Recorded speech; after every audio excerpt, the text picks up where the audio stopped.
খোদায় আমার শত্রু ছিল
আমার এত বড় সর্বনাশ কে করলো খোদা?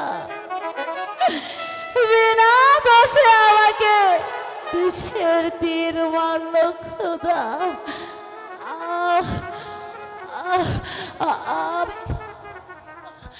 আমি আমি আমি যার সইতে পারছি না খোদা, আমি যার সইতে পারছি না। তুমি তুমি আমাকে বাঁচাও খোদা। তুমি তুমি আমাকে রক্ষা করো। আমাকে আমাকে একটু পানি দাও, পানি তৃষ্ণা, পানি তৃষ্ণা। আমার যুবকটা ফেটে চলছিল হয়ে যাচ্ছে খোদা।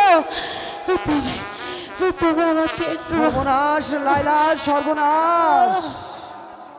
এই যে মানুষের চিৎকার শোনা যাচ্ছে, তাহলে ওটা হরিণ নয় লাইলা? তাই তো দেখতে পাচ্ছি স্বামী। চলো।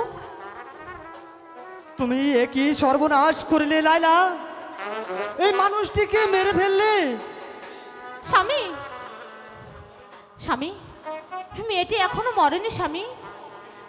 আমাদের ঘরে নিয়ে গিয়ে ওকে ভালো করে সেবা যত্ন করলে ও হয়তো সেরে যাবে।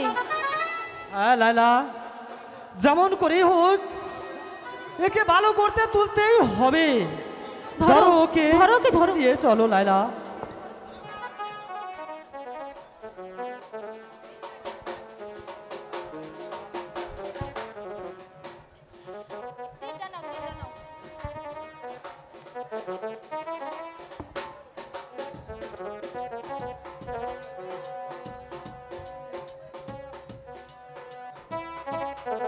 তখন আমি তোমাকে দূরে সরিয়ে দেব না মালা।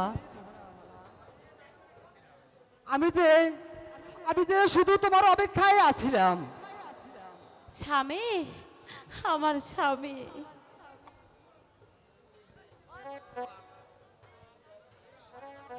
স্বামী, আমি তোমাকে আর বিশ্বাস করতে পারছি না স্বামী। কোথাকার এক অচেনা মেয়েকে পেয়ে তুমি কি না তাকে বুকে টেনে নিচ্ছ? ছি ছি ছি, তোমার মনটা এত কুৎসিত। লাইলা, তুমি অযথায় আমাকে ভুল বুঝছো লাইলা। ওই অসুস্থ অবস্থায় ওকে আমি একটু আশ্রয় দিয়েছিলাম লাইলা। তুমি আমাকে ভুল বুঝো না লাইলা। বোন, উনি বুঝি তোমার স্বামী। কেন তোমার বিশ্বাস হচ্ছে না? শোনো বোন, তোমার স্বামী তোমার সারা জীবন তোমার কাছেই থাকবে। তুমি তুমি ভুল বোঝো না বোন। তোমার কাছ থেকে আমি ওকে কোনোদিন ছিনিয়ে নেব না। তবে তবে তোমার কাছে আমার একটি অনুরোধ,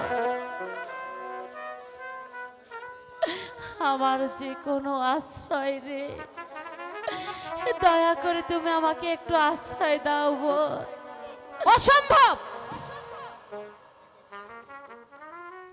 তোমার এই মিষ্টি কথায় আমি কখনোই ভুলবো না। তুমি এখান থেকে এক্ষুনি চলে যাও। বোন, আমি তোমার পায়ে ধরে বলছি বোন, আমাকে এই অসুস্থ অবস্থায় পথে নামিয়ে দিও না বোন। আমার প্রতি তুমি এতটুকু দয়া করো বোন, আমাকে একটু দয়া করো বোন।